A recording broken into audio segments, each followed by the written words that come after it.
গাছের মাথায় একটাও পাতা নাই, তালও নাই। এখন আমরা কনফিউজ হয়ে পড়েছি যে যে নিচে যে তালগুলো পড়ে রয়েছে এইগুলো কি চাপাবো না কি করবো। মানে তাল দিয়ে কি করতে আছে? তাল দিয়ে আজকে অনেক কিছু করার প্ল্যান ছিল। ওই দেখুন, ওই যে তাল পড়ে রয়েছে, এই যে দেখুন তাল পড়ে রয়েছে। ওই অসময়ে তাল খাইতে আসলে ওই তাল তো দূরের কথা, তালের পাতাও থাকবে না। না না তাল, হ্যাঁ এখন এখন তাল খাওয়ার সময়, এখন তাল খাওয়ার সময়, এখন তাল পাকার সময়। তো পাকা তাল খাবো না কাঁচা তাল খাবো, এটা কি বলা হচ্ছে একবারও? এসব পুরো তাল। এদিকে আয় রে।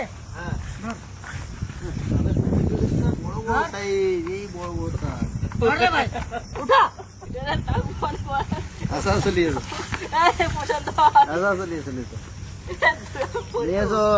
বাড়ি নিয়ে যাবো, কার্পেট দিয়ে পাকাবো। এই গাছের তালগুলো আমরা সব কিনেছিলাম। এই তাল যখন জন্মাষ্টমী আসবে, এই তাল নিয়ে আমরা দুর্গাপুরে গিয়ে তাল দিব। দুর্গাপুরে? দুর্গাপুরে পোষণের শ্বশুরবাড়ি, শ্বশুরবাড়ির ওখানে। কত ভাজ বুঝবি। হ্যাঁ বুঝতেছি তো। কেন ওইদিকে বেচবে? কেন বললো তো? কেন? ওইদিকে তাল গাছ অত নাই। ও ঠিক আছে, দুর্গাপুরের সিটি। দুর্গাপুরের সিটিতে একটা তালের দাম ভালো পয়সা। আচ্ছা তা এই তাল, হ্যাঁ এই যে সব কাটি ফেলাই দিছে, হ্যাঁ সব এখন কুড়াও, হ্যাঁ। এখানে গাড়া দাও, টোটো লোড করি, টোটো লোড করি, বাড়ি নিয়ে যাই, কার্বেট দিয়ে পাকাই, তারপরে নিয়ে চল যাবো। তারপর আমার শ্বশুরে ফোন করে টোটো ডাকবে। শ্বশুর আম কার্বেট দিয়ে পাকানো যায় শুনছি, কলা কার্বেট দিয়ে পাকানো যায় শুনছি, বেলও শুনছি পাকায়। এ তাল কার্বেট দিয়ে পাকায়, এ তো কোনদিন শুনি নাই। এও তো ফল, ফল তো বটে। তাই কেন পাকাই? এই তাল হ্যাঁ, অনেক ফল তো হাতে ছেড়ো, এটা ছেড়ো ওটা ছেড়ো, তাল তুমি ছাড়াই দাও। এ তাল নয়, এ হচ্ছে বেতাল, ওই জন্য হাত দিয়ে ছাড়ানো যায় না, বুঝলা? ও অত পায়ে হানো জোর হয় নাই তোমার, এখনো সেই ক্ষমতা হয় নাই। চল চ্যালেঞ্জ, চ্যালেঞ্জ। আজকের এপিসোডে এক ঘুষি দিয়ে তাল ভাঙবে। পোষণ আমাদের চ্যালেঞ্জ করছে। চলো এদের আগে পোষণ এক ঘুষি দিয়ে তাল ভাঙবে। সরে যা ভাই, সরে যা। দেখো ওইদিকে চিন্তা করতে পারছিস ভাই? প্রচুর শক্ত ভাই, প্রচুর শক্ত।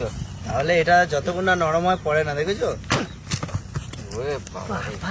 লোকে জিম যায়, এত টাকা খরচা করে এই- সত্যি আর কি করলাম, আর ফাজলামি করলাম, যাই করলাম। এই একটা তাল শহরে কিছু না হলেও 50 টাকা দাম, হ্যাঁ, একদম পাকা তাল। আর জন্মাষ্টমীর সময় 150 থেকে 200 টাকা দাম। আরো বড় হইতো। বিশাল বড় সাইজ, কত বিশাল বড়। কত তাল ফেলেছে। কালো একদম, এই মিষ্টি হবে তালটা প্রচুর। এটা আরো কালো, এইটা একদম কালো হয়ে হাড়ি যায়। তাল, হাড়ি তাল, এগুলো হাড়ি তাল।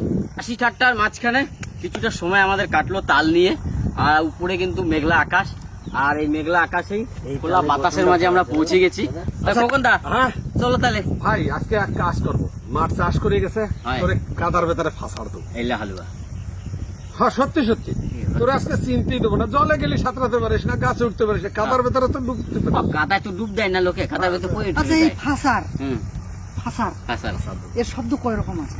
ফাসার, আসার, পাচার, কাঁচার। কাছার কত রকম? তা চলো কোন দিকে যাবো সেটা উদ্দেশ্য করো। যাবো ভাই, মনটা খারাপ হয়ে গেলে। এই তালগুলো এইভাবে পড়ে আছে না, আর কটা দিনের জন্য, আর কটা দিন, আর কটা দিন। ওই দেখ কত তাল পড়ছে, আর কটা শহরের দিন মানুষেরা গেল। তাল পায় না, আর আমাদের গ্রামে দেখুন তাল পড়ে পড়ে পচে পচে নষ্ট। হ্যাঁ, কোয়ালিটি তো সেই ছিল রে। হাড়ি তাল এগুলো, হ্যাঁ? হাড়ি তাল, হাড়ি তাল, চরম মিষ্টি। সেই কোয়ালিটি টাইনি হয় নিয়ে গো। আসলাম। ওইখানে দেখো প্রায় না হলেও এখানে 100-150 করে। আরে ভাই, সেই এক একটা তাল কোয়ালিটি যদি, ভাই এক একটা তাল শহরে যদি 30 টাকাও বিক্রি হয়, এখানে বহু টাকার তাল।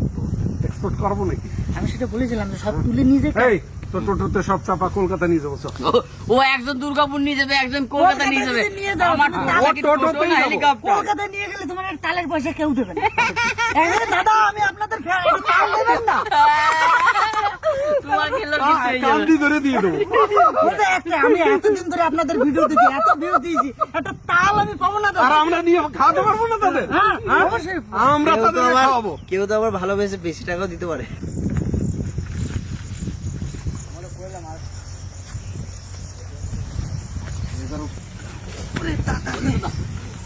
তাড়াতাড়ি আয়। তাড়াতাড়ি যাইতেছি দাদা, হলো না ইয়া।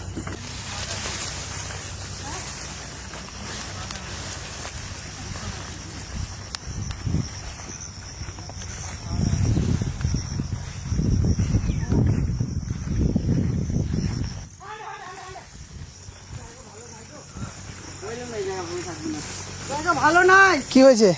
নোংরা হয়ে গেছে, গ্যাদারিং হয়ে গেছে। কেন চিল্লালাম? সাপ খুব খাই যদি। জায়গার পজিশন খারাপ। আসলে কি বর্ষার দিন তো, বর্ষার দিন। জল পড়ছে, গাছগুলো সতেজ হয়ে গেছে। এখানে কেউ আসে না, আমি এখানে একটা সোনার আংটি রেখে গেছিলাম। বুঝলি পোষেন, লঙ্কার চারা যত্ন করে ফেলে গেছি, সে লঙ্কার চারা অতগুলো চারার ভিতরে একটা চারা বেরোচ্ছে, আর এখানে এত সুন্দর করে পরিষ্কার করে গেছি, আগাছা কিভাবে হয়েছে দেখো। তো শুরুতেই বলে থাকি, আপনাদেরও বলে রাখি যে আমি আর 1 থেকে 1.5 ঘন্টায় এনাদের সাথে আছি। আমাকে ইমিডিয়েটলি বেরিয়ে যেতে হবে, অন্য একটা কাজ আমার খুব এমার্জেন্সি পড়েছে, তাই আমাকে সেখানে যেতে হবে। আমি সকালে এলাম, একসঙ্গে ভিডিও বানাবো, আনন্দ করব, ফুর্তি করব, এইভাবে। কিন্তু একটা ফোন এলো, আমাকে বেরোতে হবে।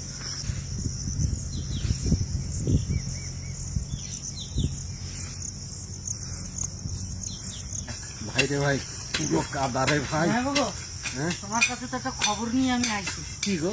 এই খবর আমি আমার না, এই খবর হেতিরও না, হ্যাঁ। এই খবর পোষণেরও না, এই রে। গৌরেরও না, আর তোমারও না। তাহলে এই কার? খবর হচ্ছে এই গ্রামবাসীর। হ্যাঁ এই গ্রামবাসীরা বলছে যে দাদা তোমরা এখানে ভিডিও করো। হ্যাঁ। বললাম হ্যাঁ। বলছে দাদা ওইখানে ভিডিও করবেন না। আচ্ছা। বললাম কেন? বলছে ওইখানে আমরা এই যত ভূতে ধরে আমরা ওইখানে ভূত ছাড়াই, ওইখানে ভূত আছে, এই যে পুকুর আছে, হ্যাঁ। এই পুকুর থেকে আমরা যদি মাছ ধরি, অর্ধেক মাছ পাই আর অর্ধেক মাছ পাই না। এই রে, তাই? এখন কি করবে? এতে চলে যাবা না আজকে কোন রকম ভাবে করবা? আজকে ভাই করে যাই, আসি যখন পড়ছি। কি করবি ভাই? সত্য ঘটনা, এটা মিথ্যা না, এটা সত্য ঘটনা। একবারে সত্যি। কিন্তু ওসব ভূত ফুত আমাদের ভয় ভয় লাগে না। আমরা মাঠে ঘাটে রাতে বিয়ালে নদীতে এত রাত্রে বেলায় গিয়ে মাছ টাছ ধরলাম, ওসব কিছু না। দিনের বেলায় কি হবে? কি ভাই তুই যে বললি কি এখানে ভূতের কথা, হয়। কে কইছে ভাই তোরে? এই জায়গায় হ্যাঁ ওই টোটো নিয়ে স্ট্যান্ডে ছিলাম, হ্যাঁ মানে এই পাড়ার ছেলেরা, হ্যাঁ এই পাড়ার ছেলেগুলো কয় তোমরা যে ওই জায়গায় বটতলায় ভিডিও করতে যাও, হ্যাঁ ওই জায়গায় কি আছে জানো? হ্যাঁ। কি আছে? ওই জায়গায় ভূত আছে, ওই জায়গায় যাইও না। কয় এই সামনে যে পুকুরটা, ওই পুকুরে ওরা মাছ ধরতেছে, এতগুলো মাছ একটা জায়গায় রাখছে, কয় এই রাখিয়ে দিই, নিয়ে আবার ধরবো। মানে জায়গা ধরতেছে না, ওই পাড়ে রাখতে গেছে, খানিক পরে এসে দেখে ইন্ডিয়ান মাছ নেই। ও সবাই মাছ ধরতে চাইলে ওখানে রাখি, কেউ ছিল না, শুধু ওরা দুইজনই ছিল। কেউ হয়তো লুকোই ছিল ভাই, না। সে মাছ করে নিয়ে পালাই গেছে। না, ওরা পাশের গ্রামে, ওরা কি মিথ্যা কথা হবে? এই ফাঁকা জায়গা, বট গাছ তলা, দুপুর আমার বেলায় কিছু বলার নাই ভাই। কোথায় এই জায়গায় ভাই? রাত্রেবেলা তো আসাই যাবে না। একদম তো রাতেই করবো। তাইলে আমিও আসবো না ভাই, আমার ভয়। তাইলে আমি আসবো না। মাছেরই ভিডিও করবো। হ্যাঁ? আর এইখানে এই জায়গায় মাছ নিয়ে আসবো। রাত্রেবেলায় মাছ পোড়া যাবে, চলো। শোল মাছ। শোল মাছ পোড়া। তাহলে তোকে কপালে কষ্ট। হ্যাঁ? তাইলে তোকে বেশ, তাহলে কপালে একটু কষ্ট। দেখো কষ্টটা। ঠিক আছে, এই দেখো। যে যাইবো, হ্যাঁ একটা ট্রেন্ড বলে না, কি বলে? হ্যাঁ। কি বলে এটা? টেন্ট। ট্রেন্ড একটা অর্ডার করো। বেশ বেশ। কি বলে? Trend. Tent. Tent. Tent tent এখানে খাটিয়ে দেবো, পিপলের টেন্ট হবে তো, যেটারে তোরে বুঝতে চেন আটকাই দিলে ভূত ঢুকতে পারবে না। বুঝতেই পারবো না। ভূত দাদা সব জায়গায় ঢুকতে না পারে। না। ঢুকতে পারবে না, কি করে ঢুকবে ও? নিচে দিয়ে থাকবে, উপর দিয়ে থাকবে, চেন আটকানো থাকবে। আচ্ছা, তোরে ভিতরে ভরে দিয়ে আমি দারোয়ান হবো, হবে? ঠিক আছে। সর্বনাশ করছে। হ্যাঁ? তোমরা তো এই যে দেখি কি অবস্থা। উনুন হয়ে গেছে? হুম। দাদারা এখনো টিফিন করছে সব, মানে হালকা করে। আর এদিকে আমি উনুন ধরে দিয়েছি, হ্যাপিদা মাটি লাগাতে গেছে হাড়িতে। আজকে জল গরম হবে, একটু বেশি করে জল গরম হবে। টিফিন খেয়ে টিফিন হজম হয়ে গেল, তোমরা বইয়েই রয়েছো, কি আনছো কই দেখাইতেছো না এখনো? যাই না, আমি যাবো আনতে। ওই তো যাইবো বলছে। ও উঠছে। হ্যাপি, হ্যাঁ, তুই যদি রেডি হয়ে দাঁড়ায় থাকিস ভাই। আমি রেডি। রেডি? হ্যাঁ রেডি। আমি জানি, আমাকে বললে আপনি, আমরা 3 জনে গিয়েছিলাম। ভাই তুই খুশি হবে। ও ये तो একবারে বলতে গেলে সোনে পে সুহাগা। হ্যাপিদার হাতে খাজানা লেগে গেছে। बिना बादल के बारिश हो गए भैया। बिना बादल के बरसात। वो भी सावन के महीना में। भाई, सावन के महीना में सावन के महीने में तो बरसात होता है भाई, कैसे बादल भी चमकाया? होता है। कैसा चमकाया? बहुत बढ़िया चमकाया। पसंद आया कि नहीं? আরে সুস্বাগতম, বহুত বড়িয়া। হ্যাঁ, এবছর প্রথম বর্ষায় আমরা নিয়ে এসেছি হাঁস, কারণ আকাশে মেঘ, ঠান্ডা ঠান্ডা সুন্দর সুন্দর বাতাস আছে, তার ভেতরে একটু আর্দ্রতা গরমও আছে, একবারে ঠিক কথা কিন্তু বলেছো। তবুও হাঁসের মাংস বলে কথা। এবছর প্রথম। কিভাবে রান্না করবে? ও কিভাবে রান্না করবো? হয়। আজকে সুন্দর করিয়া ঘরোয়া ভাবে রান্না করবো। তাই না? হয়। আর একটা সিক্রেট কথা, দুলালদা কিন্তু হাঁসের মাংস খুব ভালো খায়। আজকে দুলালদাকে হাঁসের মাংস না খাইয়ে পাঠাবো না। তা তাড়াতাড়ি কর। হ্যাঁ, তাড়াতাড়ি করে রান্না বান্না করে দেবো। দুলালদা ওইদিকে যাবে, কোথাও ইমার্জেন্সি আছে, তো ঝটপট করে রান্না বান্না করে তবে দুলালদাকে খাইয়ে দিয়ে পাঠিয়ে দেবো, কারণ দুলালদা থাকবে না আর আমরা সবাই খাবো, এটা কি হতে পারে? কখনই হতে পারে না। আমি ভালো খাই। হ্যাঁ, ভালো খাস, সবাই জানে। সবাই হয়। জানি। আমার জন্য জামাইবাবুর কাছে বাটিতে পাঠাই দিস। Oh come here Jimmy come come come come come come come Jimmy আমাদেরকে শুনে লেগেছে। कैसा है तू? সেদিনকে ইলিশ মাছের মাথা খাইছি, তার জন্য চলে এসছে আজকেও। আজকে চিন্তা মত কর, তেরে লিয়ে এত বুঝে ডাক, বোঝে রে আচ্ছা মাংস দাদা। খাওয়াবো তোকে, ঠিক আছে? হ্যাঁ ঠিক আছে ঠিক আছে ঠিক আছে। হোসেন, মশলা কাটা হয়ে গেছে, তুমি চলে এসো।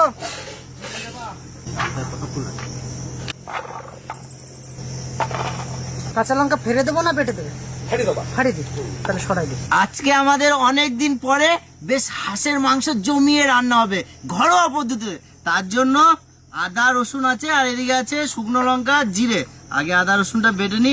হ্যাপিদা, হ্যাঁ। তোমার জল গরম কর দূর। আরে জল গরম তো হবেই, তার আগে একটা কথা বলে হেলাই। বলো। এবছরে হাঁসের মাংস, তাই না? খোকনদা তাতিরা শুধু তাই নামাই দিলাম। ভাত আমার হয় নাই।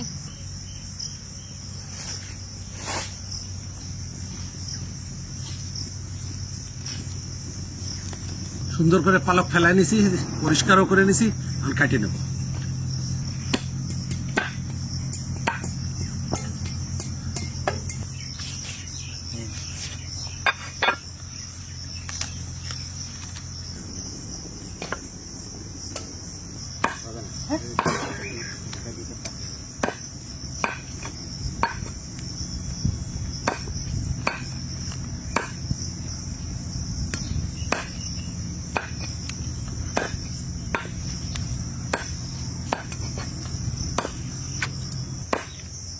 যাবো, হ্যাঁ, এটা কাটতে মজা নাই পাটাতে। এটা হচ্ছে সেই বাউলা গাছের পাটা বাটি। হ্যাঁ, হ্যাঁ, হ্যাঁ। আর এই বাউলা গাছের মতন মানে আর মজা নাই মাংস কাটে। যত যত মাংসের দোকানে দেখো বাউলা গাছের কাটা। আমাদের হাঁসটা কিন্তু খুব ছোট্ট খাটো, ছোট্ট খাটো মানে একেবারে সেই। বেশি মাংস নাই, তোমার ওই মাংস হবে কত, 600 গ্রাম হবে হয়তো। এটা হ্যাঁ? আমার অনেকটা রাস্তা যেতে হবে, হ্যাঁ। প্রায় 2.5-3 ঘন্টা রাস্তা যেতে হবে। আচ্ছা, সেই মামা বাংলা পাহাড় টাহাড় পেরোইয়া দুবরাজপুরের ওই দিকে কি সেই হরিপুর, অনেক দূর যেতে হবে। হ্যাঁ, আমি বলেই দিই আপনাদের, আমার সম্পর্কে আমার এক কাকার নাতির অন্নপ্রাশন। তা আমার হিসাবে আমার ভাইজি হয়, তার অন্নপ্রাশন, সেখানে না গেলে হবে না, তাই সেই সব একটু করে টরে দিয়ে গেলাম। অর্ধেক রাস্তায় আমি চলে যাচ্ছি, তার জন্য ক্ষমা চেয়ে নিচ্ছি। নেক্সট টাইম চেষ্টা করব এরকম যেন ঘটনা না ঘটে। আমি আসি, আপনারা মাংস কি বাড়ি নিয়ে যাবো? না না কি রে ভাই, না যাই ছোটটা আস। তাহলে আমি আসি, সবাই ভালো থাকবে। আসি রে ভাই, সাবধানে যাবে। সাবধানে যাও। হ্যাঁ, টাটা। সাবধানে যাবা। যাবো। হ্যাঁ, ঘরোয়া পদ্ধতি কেমন রান্না? কেমন রান্না করবো? হ্যাঁ। আমার মা যেভাবে রান্না করতো হ্যাঁ। আমি সেইভাবে রান্না করবো। হ্যাঁ, ওইভাবে তুমি করবে। দেখো, আশা করি তোমারও ভালো লাগবে। তুমি কিন্তু বাড়ি যেভাবে রান্না, ঠিক আছে। ঠিক আছে? এই যে বিনা নেমন্তন্নে আমি চলে আইলাম। তুমি আইছো হয়। না? তুমি তো মনে হয় জানো। ওই অল্প স্বল্প জানি। হ্যাঁ, আর হ্যাপিদা তুমি তো জানো। শোনো, জানলেও ওই শেখার বয়স নাই, আর মার খাওয়ার শেষ নাই, তাই তো? শিখতে তাহলে আইলাম আমি। মাংস সুন্দর কাটে পরিষ্কার করে ধুয়ে নিছি, হ্যাঁ। নিলাম তো। হয়। এখন আমি এক এক করে সকলটা দিয়ে দেবো। সবার আগে দেবো তেজপাতা, এ খুব সেন্ট আনে। তেজপাতা পড়ে গেছে। তেজপাতার উপরে পেঁয়াজ, পেঁয়াজ, পেঁয়াজের উপরে কাঁচা লঙ্কা, আহা। একটু বেশি দিতে হয় কাঁচা লঙ্কা, কারণ কাঁচা লঙ্কা যেমন স্বাদ হয় হয়। আর সেরকম সেন্ট হয়, একটু ঝাল হয়। আর ক্ষতিও কম। হ্যাঁ, তারপরে দিয়ে দেবো স্বাদ মতো লবণ। দাদা তুমি লবণ দিতেছিলে না প্রথমে, সাথে সাথে আমি ভাবলাম চিনি দিলে নাকি কি জানি। ও এক ধরনের মিষ্টি বাড়ি, ও, আচ্ছা। কারণ অনেক সময় দেখা যাচ্ছে ভাত খাতে সময় করতে হয় আমার একটু মিষ্টি দাও, মিষ্টি ছাড়া আমি খাতে পারি না। তাহলে সে অবাক হয়ে যায়, বলে মিষ্টি কেন দেবো? আমি বললাম যা দিয়ে আমরা সব কিছু রান্না করি সেটার নাম আছে নুন, আর নুনের এক নাম আছে মিষ্টি। তো এখন দিয়ে দেবো আদা রসুন বাটা, শুকনো লঙ্কা, জিরা, হলুদ, তেল টেল কিছু দিলাম না, মশলাপাতি দিয়ে দিছি, মাহায় নেবো সুন্দর করে।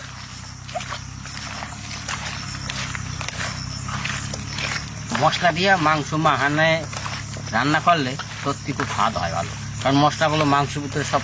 তার ভেতরও অন্যরকম আজকে ও। দেখেন। হ্যাঁ, মশলা তো মাহালাম, হয়। আরো পদ্ধতি আছে দেখেন। তাই নাকি? ওইদিকে তো চলে গেছিলাম। ভাত হয়ে গেছে, হয়ে ভাত হয়ে গেছে আমার। আমি বসে পড়ি। তুমি বসে পড়ো। ভাত নামাই দিলাম। আর আমি কড়াইও চাপাই দিলাম। হয়। দিয়ে দেবো সর্ষের তেল পরিমাণে অল্প। গরম হয়ে গেছে, পুরো গরম হয়ে গেছে তেল। মাখায় নেওয়া মাংস দিয়ে দেবো।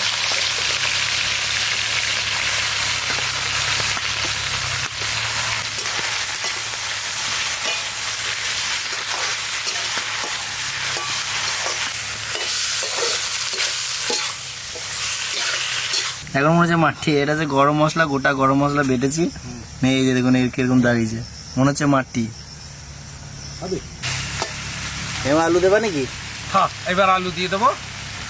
মাংসটা অনেকটা কষানো হয়েছে, এবার দিয়ে আলু দিয়ে কষাবো।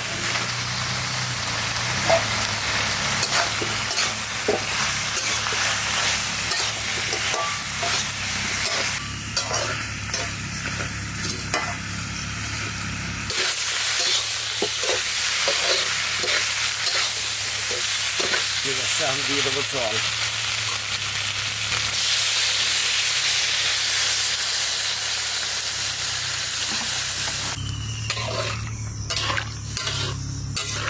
আমরা একটু ঢাকিয়ে দিয়েছিলাম, গরম।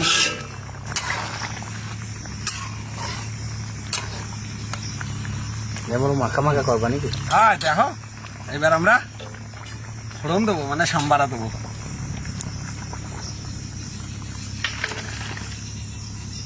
দেবো সর্ষের তেল। তখন তো রান্না কদ্দূর? এই তো ফোড়ন দিচ্ছি। ফোড়ন দিতেছো? হ্যাঁ ডবল ফোড়ন? হ্যাঁ ডবল ফোড়ন দিয়ে হাঁসের মাংস? হ্যাঁ, এটা হচ্ছে ঘরোয়া পদ্ধতিতে রান্না করা, সেই সময়কারের রান্না। দাও জিরা। জিরে ফোড়ন? হ্যাঁ। আর কিছু না? না। বাপরে,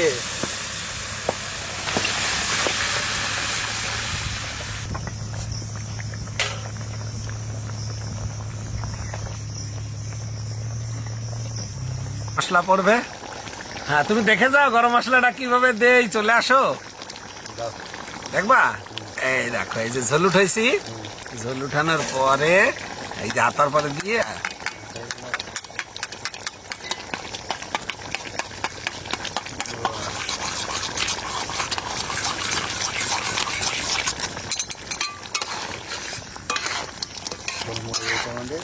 আমাদের মাংস হয়ে গেছে।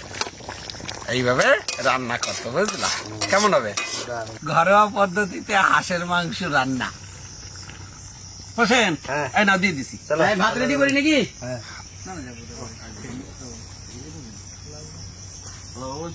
সামনে দেখেন। আমি সবাই পরিবেশন করতেছি। আমি এখন ফাঁকা ফাঁকা লাগতেছে দুলাল বাবা। নাই, ফাঁকা ফাঁকা লাগতেছে, কিছু করার নাই। হ্যাঁ, এক কাজ অসুবিধা করো, হ্যাঁ। দুলালের জন্য মাংস রেখে দিও। হ্যাঁ, বাটিতে হ্যাঁ, উঠে রাখবা। যেমন যে 2 মিনিট আমি নিয়ে চলে যাবো। হ্যাঁ, কালারটা কিন্তু হেভি হয়েছে।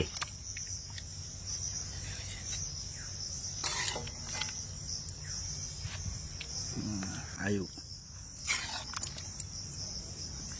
খাইয়ে দাও আজকে হাঁসের মাংস। হ্যাঁ, তো সবাই পরিবেশন করে দিয়েছি। আচ্ছা, শুরু করবো? শুরু করো সবাই। শুরু করবো? হয়, অনুমতি করো। হ্যাঁ, অনুমতি দিলাম। যাই হোক, আজকে কিন্তু হাঁসের মাংসটা একদম অন্য রকম ভাবে রান্নার স্টাইলে রান্না করা হয়েছে, তাই তো হোসেন ভাই? পুরো ঘরোয়া পদ্ধতিতে হয়েছে। হয়। খেতে একটু লবণ লাগবে। হয়। খেতে একটু কিন্তু লাগছে, দাদা নেই আজকে, দাদা পাশে বসে খায় তো হ্যাঁ, মনটা খুব খারাপ লাগছে। খারাপ লাগছে। দুলাদা থাকলে খুব ভালো হতো। যাই হোক, সে একটা কাজেই গেছে। এই হচ্ছে মাংসটা। দেখি, হাঁসের মাংস এমনিতে একটু শক্ত টাইপের হয়, আর এখন তো শীতকাল নয়, বর্ষাকাল। হাঁসের মাংসের আসল স্বাদ শীতের সময় হয়। তো এবছর আমাদের বর্ষায় প্রথম হাঁসের মাংস নিয়ে এলাম। আই হোপ আপনাদের সকলের ভালো লাগবে।